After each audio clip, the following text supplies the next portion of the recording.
one of the challenges with methylene blue is the fact that it can dye your mouth, it can dye your hands.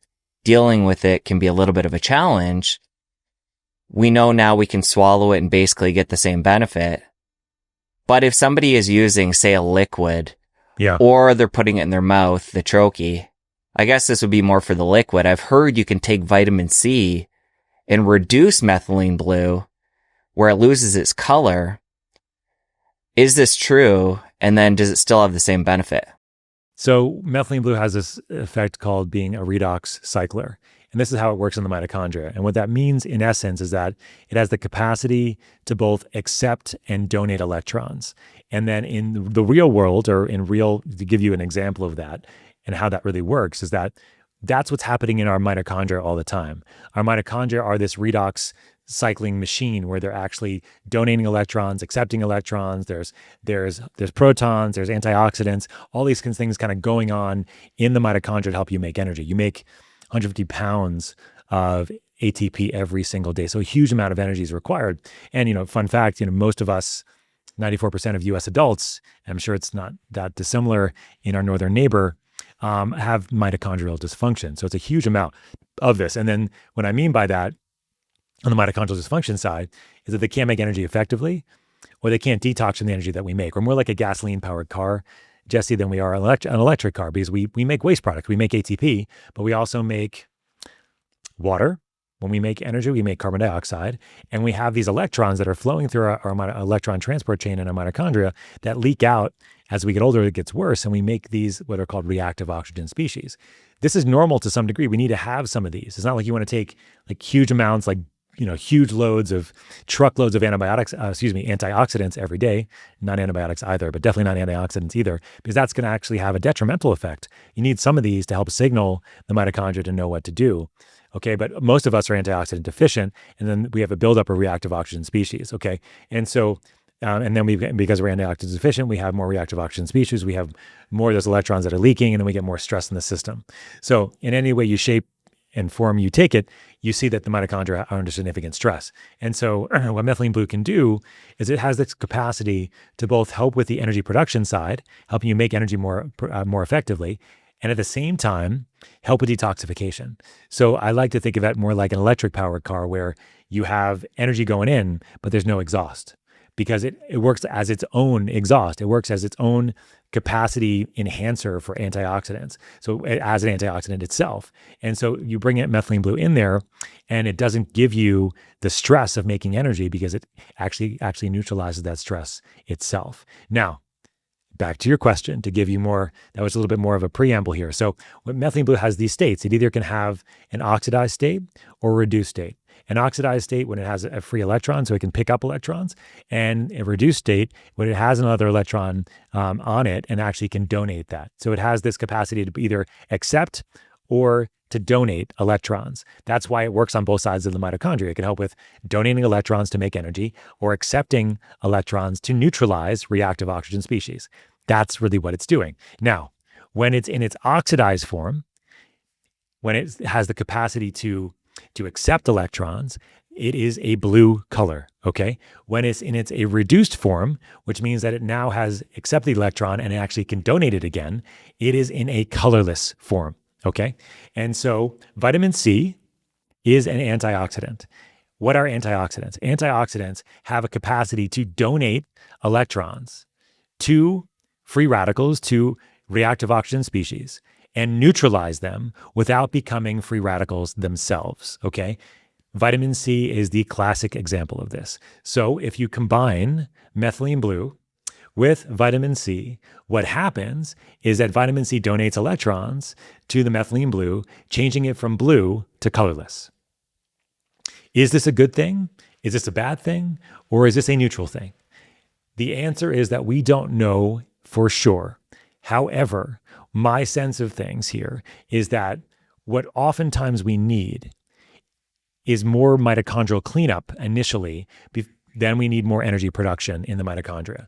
So if you're bringing in the methylene blue and you've used it directly with vitamin C, now you have a methylene blue in a state where it's already picked up those free electrons, right? And so it doesn't have that capacity to be an antioxidant directly. It can get that capacity back because it's always going to be cycling. So we don't know for sure, but my general sense and clinical experience over the years is that it seems to be better if you use methylene blue as a blue compound and then allow it to do its thing in the body and take vitamin C separately. Take it, a couple hours later, a couple hours before. So in general, I usually recommend not taking antioxidants at the same time as taking your methylene blue. So you allow methylene blue to do its thing, to go to the mitochondria, to do what it's required. Because what it feels like methylene blue can do from a clinical perspective is almost work like an adaptogen in some ways, which is that if it needs to give you more energy, that's what it's going to do first. But if it needs to help you with detoxification first and help clean up oxidative stress, those reactive oxygen species, then that's what it's going to do if you allow it to kind of come in the body in the blue shape, in the blue form, and kind of do its thing. I don't know for sure though, and this is one of those things where we don't have a lot of data to compare. It's called leucomethylene blue, which is its reduced form, versus methylene blue. And looking at in clinical practice, we just don't have a lot of data. There are actually a couple of pharmaceutical companies that were looking at using leucomethylene blue, something derived from leucomethylene blue in various pharmaceuticals to see if that would work in animal models, and also some human studies looking at Alzheimer's disease, for example, some pharmaceutical drugs. So in essence, you can look it up if you're interested. It's called the blue bottle experiment. You can take methylene blue, you can combine it with vitamin C, and voila.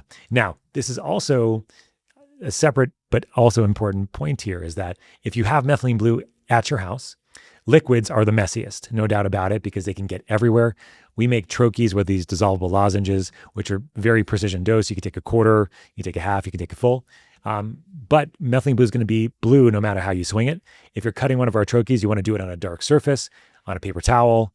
That's a very, very important thing.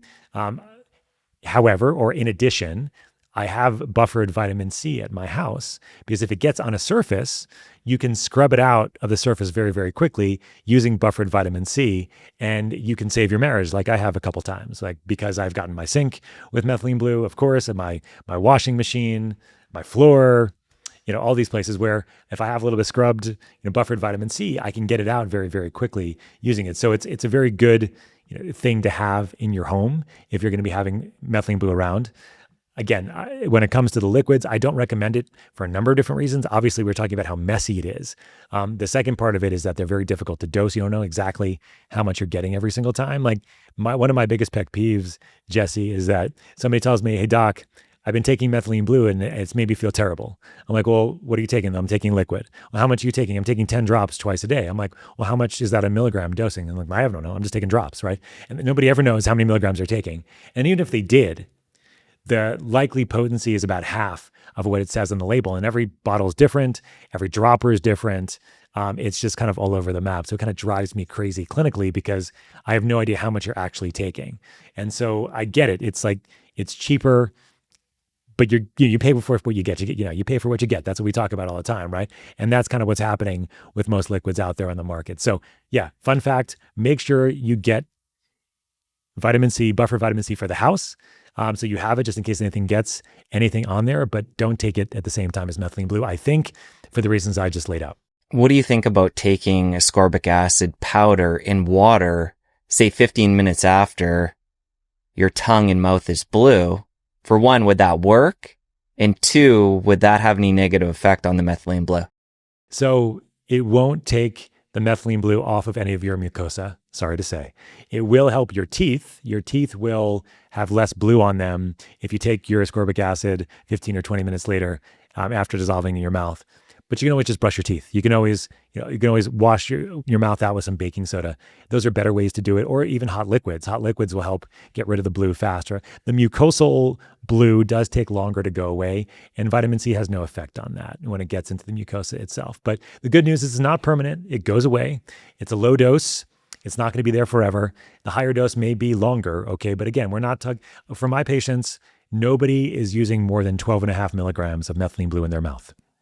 Anything more than that, they're swallowing. Even 12.5 is a lot. Usually, I like to do 4 or maybe 8 milligrams at most in the mouth, but some people will go up to 12.5. Almost always, anything above that is going to be swallowed.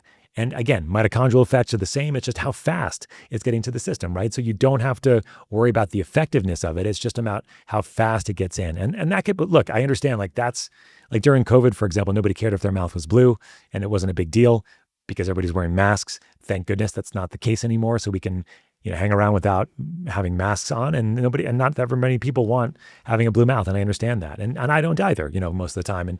And so, I mean, for like the first couple of years, I had a blue mouth like almost every day. And my wife started looking at me and, initially it was funny. And then, when I didn't have a blue mouth, she was surprised kind of thing. Right.